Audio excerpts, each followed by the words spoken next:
আমরা এই মুহূর্তে আলগাপুর ব্লকে আছি। এখানে আমরা দেখতে পেলাম যে আমাদের বিশিষ্ট সমাজসেবী তথা আমসুর হাইলাকান্দি জেলার সাধারণ সম্পাদক HM ফখরুল ইসলাম লস্কর। তো এবার আমরা শুনতে পেলাম আপনিও একজন প্রতিনিধি হিসাবে এবারে পঞ্চায়েত নির্বাচনে অবতীর্ণ হতে যাচ্ছেন। তো আপনি যেহেতু একজন সমাজসেবী মানুষ, সমাজকর্মী মানুষ, আপনার কাজ হচ্ছে প্রতিবাদ করা, অন্যায়ের প্রতিবাদ করা। এবার আপনিও একজন প্রতিনিধি হিসাবে এবারে নির্বাচনে ময়দানে নেমেছেন, এর মুখ্য কারণটা কি যদি কিছু বলতেন?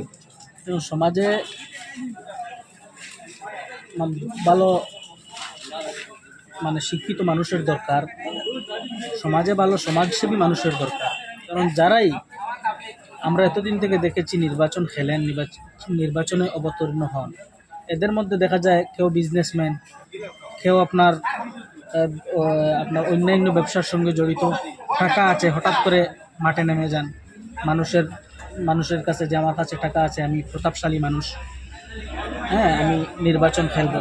মানুষরাও কিছু সময়ের মধ্যে তাদেরকে বিশ্বাস করে ভোট প্রদান করেন এবং তারা জিতার পরে কিন্তু 5 বছর আর উন্নয়নের নামে কোনো কিছু হয় না, শুধুমাত্র যা ওনারা লুণ্ঠন করেন সেটাই ওনারা করেন।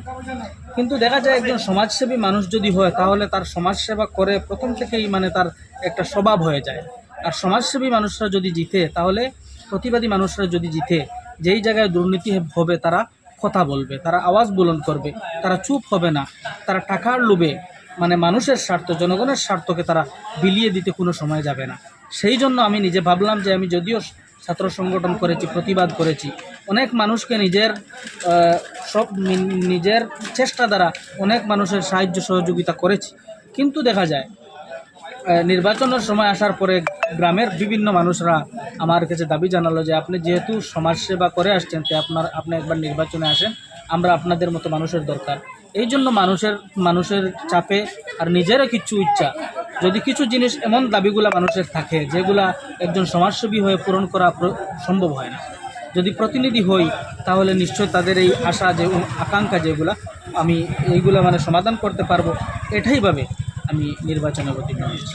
আপনি যদি জনপ্রতিনিধি হিসাবে নির্বাচিত হন তাহলে আপনার মুখ্য আপনি কি কি পদক্ষেপ নিয়েছেন বা কি আপনার স্বপ্ন আছে আপনার এই গ্রুপের জন্য বা আপনার এই জিপির জন্য আগামী 5 বছরে আপনি কি করতে চান? দেখেন, গ্রুপ মেম্বারের কোনো লিমিটেড ফান্ড নেই, কিন্তু কিছু বস্তু আছে যেগুলা এর জন্য মানুষরা কোনো একটা ফ্যাসিলিটি, কোনো একটা জিনিস গভর্নমেন্ট থেকে যেগুলা জিনিস আসে পাওয়ার জন্য অসুবিধা। যেমন আছে রেশন কার্ড না হলে একজন অরুণোদয় পায় না, রেশন কার্ড না হলে তার মেডিকেল ফ্যাসিলিটি যেগুলো আছে সেগুলো পায় না। যেমন হোল্ডিং যদি পৃথক না হয় তাহলে তারা রেশন কার্ড পাবে না, তারা অরুণোদয় পাবে না, কৃষি ভাতা পাবে না। এই ধরনের কিছু জিনিসগুলো আছে ছোট ছোট, যেগুলা আমাদের প্রতিনিধিরা চিন্তা করেন না। গ্রামের মানুষ হচ্ছে সরল সিধা, তারা আমার টাউনের মানুষের মতো সব দিক দিয়ে সজাগ নয়, যার জন্য যেই সময় প্রকল্পগুলো আয় তারা এইগুলা থেকে বঞ্চিত থাকেন ছোট ছোট কাজের জন্য। আমি বিশেষ করে গ্রামের মানুষের ছোট ছোট সমস্যা সমাধান করব এবং গভর্নমেন্ট থেকে যেইগুলা অনুদান পাবো সেইগুলা আমি জায়গায় মানুষের গাঁওসভা করে আপনি গাঁওসভা তো করবোই, গাঁওসভা যেটা তো রুল আছে, এবং প্রকৃতপক্ষে যারা পাওনাদার মানুষ তাদেরকে পাইয়ে দেওয়ার চেষ্টা করবো। এটা আমি আমার এলাকার মানুষের আপনার এই ভিডিও দেখবে সবার কাছে এটা প্রতিশ্রুতিবদ্ধ। এবং আরও একটা জিনিস, PMI গড় আসার পর দেখা যায় লিস্ট দুটি তৈরি হয়, একটি ভিতরে একটি বাইরে লিস্ট। এটা তো হয়, কিন্তু দেখা যায় গ্রামের পঞ্চায়েতরা বা অফিসের স্টাফের নামে বহুত ধরনের টাকা কালেকশন করে, ফটো জিও ট্যাগিংয়ের করতে সময় টাকা কালেকশন করে। আমি যতদিন থাকবো, আমার শেষ রক্তবিন্দু থাকা পর্যন্ত কোনো স্টাফ, কোনো সেক্রেটারি, কোনো জিপিসি, কোনো নেতা, কোনো অবস্থা এইগুলা করতে দেবো না। এতে আমার যতটুকু চেষ্টা আমি করে যাব। বিগত 5 বছরে আমরা যে ব্লকে এই মুহূর্তে আছি, এই ব্লকের নামে বিভিন্ন ধরনের দুর্নীতি, কোটি কোটি টাকার দুর্নীতি হয়েছে। আপনি নিজে হয়তো অবগত আছেন। আপনি যদি নির্বাচিত প্রতিনিধি হয়ে ব্লকে আসেন তাহলে এই দুর্নীতি নিরসনে আপনি কী ধরনের পদক্ষেপ নেবেন? এটা তো 100% আমরা সংগঠন করি। আমরা বিভিন্ন যেই সময় আমাদের কাছে আমরা এইগুলো খবর দেয়, আমরা চেষ্টা করি, আমরা প্রতিবাদ করি। আর এটা আমার শেষ নয়, আমি রাজনীতিতে আসছি এর প্রতিবাদ করা বাদ দিয়েছি এটা নয়, যতদিন পর্যন্ত জীবিত থাকবো প্রতিবাদের সুর, প্রতিবাদ করার যে রক্ত আমার শরীরে আছে সেটা আমি প্রতিবাদ চালিয়ে যাব। প্রতিবাদ বন্ধ হবে না, দুর্নীতি যেখানে হবে সেখানে প্রতিবাদ হবে। আমার শেষ একটু আমার আর কোনো প্রশ্ন নেই, কিন্তু আমি আপনার কাছে এটাই অনুরোধ রাখবো, আমরা যতটুকু খবর পেয়েছি আপনি বিনা প্রতিদ্বন্দ্বিতায় আপনি বিজয়ী হবেন। কিন্তু আমাদের এটাই দাবি যে আপনি যখন নির্বাচিত প্রতিনিধি হয়ে যাবেন, আপনি অন্যান্য নেতাদের মতো, অন্যান্য ছাত্রনেতারা যারা মানে আর কি পূর্বে আমরা দেখেছি অনেক ছাত্রনেতারা যখন প্রতিনিধি হয়েছেন, এরপরে ওনারাই বিভিন্ন দুর্নীতির মধ্যে জড়িয়ে থাকেন। আমরা চাই আপনার মাধ্যমে সমাজে একটি ভালো মেসেজ আসুক। একটা কথা বলতে চাই, মানুষ সব সমান নয়।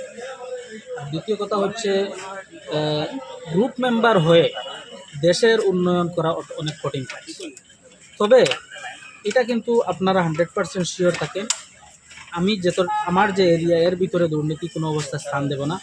এতে যতটুকু করার প্রয়োজন আমি একদম যতটুকু করার প্রয়োজন সেটা আমি বাসা দিয়ে আপনাকে বলতে পারছি না, সেটুকু অসংখ্য ধন্যবাদ আর আমাদেরকে। দ্বিতীয় কথা, আপনি বলছেন বিনা প্রতিদ্বন্দ্বিতা নয়, প্রতিদ্বন্দ্বিতা হবে। আর আপনার কার সাথে কন্টেস্ট হবে এরকম কিছু? না, এই ধরনের কেউ আমি বলতে পারবো না, কারণ জনগণের হাতে এগুলা। জনগণ যাকে ভালোবাসবে, যে আমার সাথে যারা ক্যান্ডিডেট আছেন, যে যোগ্য হবে, যদি আমি যোগ্যতার ভিতরে পড়ি জনগণ ইনশাল্লাহ আমাকে দেবে। আর আমি যদি যোগ্য হই না তাহলে তারা অন্য কাউকে দেবে। আমার কোনো ফোর্স নাই। ভোট প্রত্যেকজন ভোটারের নিজের স্বাধীনতা আছে, তাদেরকে আমি আজাদভাবে বলছি, কারোর উপর কোনো প্রেশার নেই। চিন্তা ভাবনা করে ভোট দেবেন। যদি আমি যোগ্য হই তাহলে আমাকে জিতিয়ে দেবে, আমি যদি যোগ্য না হই তাহলে কোনো অসুবিধা নেই। ভালো একজন প্রার্থী যাতে প্রত্যেকটি গ্রুপ থেকে, হাইলাকান্দি নেই পুরো আসামের প্রত্যেকটা জায়গা থেকে ভালো প্রতিনিধি, যারা পঞ্চায়েত রাজনীতি বুঝে, পঞ্চায়েতের ফান্ড স্কিম সম্পর্কে যাদের জ্ঞান আছে, ওরাই জিতে হোক। এটা আমি সবার প্রতি, আমার জনগণের প্রতি আহ্বান। এবং আমি আশাবাদী এইবারের নির্বাচনের পরে ভালো ভালো প্রতিনিধি আমরা হাইলাকান্দি এবং আলগাপুর ব্লক সহ গোটা আসামে পাবো। আর যেটা থেকে নেতৃত্ব উঠে আসবে এবং পরবর্তীতে অন্যান্য স্তরের রাজনীতিতে তারা অংশগ্রহণ করবে। এবং আমরা আশাবাদী ভবিষ্যতে ভালো ভালো নেতা আমরা পাবো যারা আমাদেরকে লিডিং করবে। অসংখ্য ধন্যবাদ আমাদেরকে সময় দেওয়ার জন্য।